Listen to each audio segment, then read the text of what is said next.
ದೆಹಲಿಯಲ್ಲಿ ಕೆಂಪುಕೋಟೆಯ ಬಳಿ ಈ ಬಾಂಬ್ ಸ್ಫೋಟ ಆಯ್ತಲ್ಲ, ಕಾರಿನಲ್ಲಿ ಇಟ್ಕೊಂಡು ಹೋಗ್ತಾ ಇರುವಂತಹ ಸಂದರ್ಭದಲ್ಲಿ ಆ ಸ್ಫೋಟದ ಸ್ಥಳಕ್ಕೆ ಇದೀಗ ಎನ್ಐಎ ಅಧಿಕಾರಿಗಳು ಭೇಟಿಯನ್ನ ಕೊಟ್ಟು ತನಿಖೆಯನ್ನ ಚುರುಕುಗೊಳಿಸ್ತಾ ಇದ್ದಾರೆ. ಕೇಸನ್ನ ಹಸ್ತಾಂತರ ಮಾಡಲಾಗಿತ್ತು. ಹಸ್ತಾಂತರ ಆಗ್ತಾ ಇದ್ದಂತೆಯೇ ಎನ್ಐಎ ಅಧಿಕಾರಿಗಳು ಅಲರ್ಟ್ ಆಗಿದ್ದಾರೆ. ದುರಂತ ನಡೆದಂತಹ ಸ್ಥಳದಲ್ಲಿ ಕೆಲ ವಸ್ತುಗಳನ್ನ ವಶಕ್ಕೆ ಪಡೆದುಕೊಂಡಿದೆ ಎನ್ಐಎ.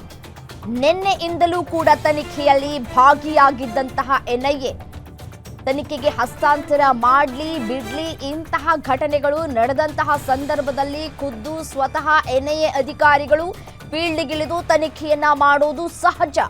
ಅದರಂತೆಯೇ ನಿನ್ನೆ ಯಾವಾಗ ಈ ಘಟನೆ ಆಯಿತು, ಆ ಘಟನಾ ಸ್ಥಳಕ್ಕೆ ಭೇಟಿಯನ್ನ ಕೊಟ್ಟು ಆ ಜಾಗದ ಪರಿಶೀಲನೆಯನ್ನ ಮಾಡೋದಕ್ಕೆ ಶುರು ಹಚ್ಕೊಂಡಿದ್ರು. ಇದೀಗ ಅಧಿಕೃತವಾಗಿ ತನಿಖೆಯನ್ನ ಎನ್ಐಎಗೆ ವಹಿಸಿದ ನಂತರ ತನಿಖೆಯ ಭಾಗ ಆಗಿದ್ದಂತಹ ಎನ್ಐಎ ಖುದ್ದು ತಪಾಸಣೆಗೆ ಇಳಿದಿದೆ, ಸ್ಥಳ ಮಹಜರು ಮಾಡ್ತಾ ಇದೆ. ಇವತ್ತಿನಿಂದ ಅಧಿಕೃತವಾಗಿ ಬಾಂಬ್ ಬ್ಲಾಸ್ಟ್ ತನಿಖೆಯನ್ನ ಚುರುಕುಗೊಳಿಸುತ್ತೆ.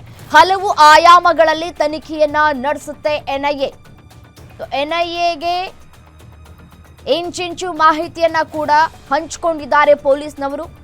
ಯಾರ್ಯಾರನ್ನ ಅರೆಸ್ಟ್ ಮಾಡಲಾಗಿದೆ, ಅವರ ಹಿನ್ನೆಲೆ ಏನು, FSL ವರದಿ ಏನು ಹೇಳ್ತಾ ಇದೆ, ಪ್ರಾಥಮಿಕ ವರದಿಯಲ್ಲಿ ಏನೆಲ್ಲ ಮಾಹಿತಿಗಳು ಸಿಕ್ಕಿದೆ ಪೊಲೀಸ್ನವರಿಗೆ, ಮತ್ತೆ ಅವರು ಈ ಉಗ್ರನ ಕೈಯನ್ನು ಕೂಡ ತೆಗೆದುಕೊಂಡು ಹೋಗಿ FSLಗೆ ಕೂಡ ನೀಡಿದ್ರು. ಮತ್ತೆ ಅವನು ಯಾರು ಏನು ಎತ್ತ ಅನ್ನೋದಕ್ಕೆ ಕಂಡುಹಿಡಿಯೋದಕ್ಕೆ ಉಮರ್ನ ಪೋಷಕರ ಬ್ಲಡ್ ಸ್ಯಾಂಪಲ್ ಅನ್ನ ಕೂಡ ತೆಗೆದುಕೊಳ್ಳಲಾಗಿದೆ. ಬ್ಲಡ್ ಸ್ಯಾಂಪಲ್ ಅನ್ನ ತೆಗೆದುಕೊಂಡ ನಂತರ ಈ ತನಿಖೆಯನ್ನ ಮತ್ತಷ್ಟು ಚುರುಕುಗೊಳಿಸಲಾಗಿದೆ.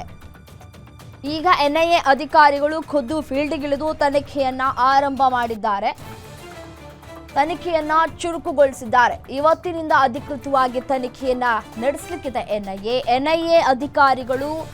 ಒಂದು ತನಿಖೆಯನ್ನ ನಡೆಸ್ತಾ ಇದ್ದಾರೆ ಅಂತಂದ್ರೆ ಅವರ ಆಯಾಮನೇ ಬೇರೆ ರೀತಿಯಾಗಿರುತ್ತೆ, ಅವರು ಯೋಚನೆ ಮಾಡೋದು ಕೂಡ ಬೇರೆ ರೀತಿಯಾಗಿ ಇರುತ್ತೆ.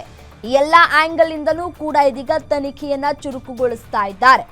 ಒಬ್ಬೊಬ್ಬರ ಹೆಡೆಮುರಿ ಕಟ್ಟೋದಕ್ಕೆ ಇಂದಿನಿಂದ ಫೀಲ್ಡ್ಗಿಳಿತಾ ಇದ್ದಾರೆ ಎನ್ಐಎ ಅಧಿಕಾರಿಗಳು.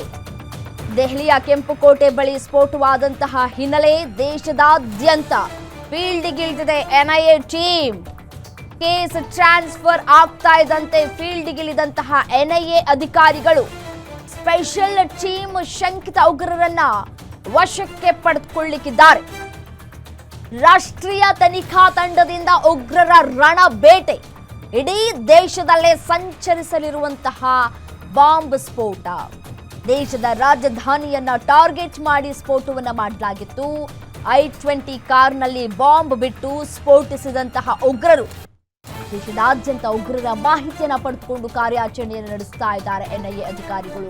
ಹರಿಯಾಣದಲ್ಲಿ ಈಗಾಗಲೇ ಶಂಕಿತರನ್ನ ವಶಕ್ಕೆ ಪಡೆದುಕೊಂಡಿದೆ ಎನ್ಐಎ. ಶಂಕಿತರ ವಿಚಾರಣೆ ನಂತರ ಮತ್ತಷ್ಟು ಉಗ್ರರ ಹೆಡೆಮುರಿ ಕಟ್ಟಿರುವಂತಹ ಸಾಧ್ಯತೆಗಳು ಕೂಡ ಇದೆ. ಈಗಾಗಲೇ 4 ಬಂಧನ ಆಗಿದೆ. 4 ಬಂಧನದಿಂದ ಸರಿಯಾಗಿ ಬೆಂಡತ್ ಬ್ರೇಕ್ ಹಾಕಿದ್ರೆ ಅವರ ಜೊತೆ ಯಾರ್ಯಾರಿದ್ರು, ಯಾವ ರೀತಿಯಾಗಿ ಪ್ಲಾನ್ಗಳನ್ನ ಎಣೆದುಕೊಂಡಿದ್ರು, ಎಲ್ಲೆಲ್ಲಿ ಈ ಬಾಂಬ್ನ ಇಡಬೇಕು ಅಂತ ಅನ್ಕೊಂಡಿದ್ರು, ಬ್ಲಾಸ್ಟ್ ಮಾಡಬೇಕು ಅಂತ ಅನ್ಕೊಂಡಿದ್ರು, ಎಲ್ಲದರ ಡೀಟೇಲ್ಸ್ ಅನ್ನ ಕಲೆ ಆಗ್ತಾ ಇದೆ ಎನ್ಐಎ. ಸೊ ಹಾಗಾಗಿ ದೇಶದಾದ್ಯಂತ ಇದೀಗ ಎನ್ಐಎ ಅಧಿಕಾರಿಗಳು ಫೀಲ್ಡ್ಗಿಳಿದು ತನಿಖೆಯನ್ನ ನಡೆಸೋದಕ್ಕೆ ಸಿದ್ಧತೆಗಳನ್ನ ಕೂಡ ಮಾಡಿಕೊಂಡಿದ್ದಾರೆ. ಬರೀ ಈ ಕೆಂಪುಕೋಟೆಯಲ್ಲಿ ಮಾತ್ರ ಅಲ್ಲ, ದೇಶದಾದ್ಯಂತ ಎಲ್ಲ ಭಾಗದಲ್ಲೂ ಕೂಡ ಎನ್ಐಎ ಅಧಿಕಾರಿಗಳು ಫೀಲ್ಡ್ಗಿಳಿದಿದ್ದಾರೆ.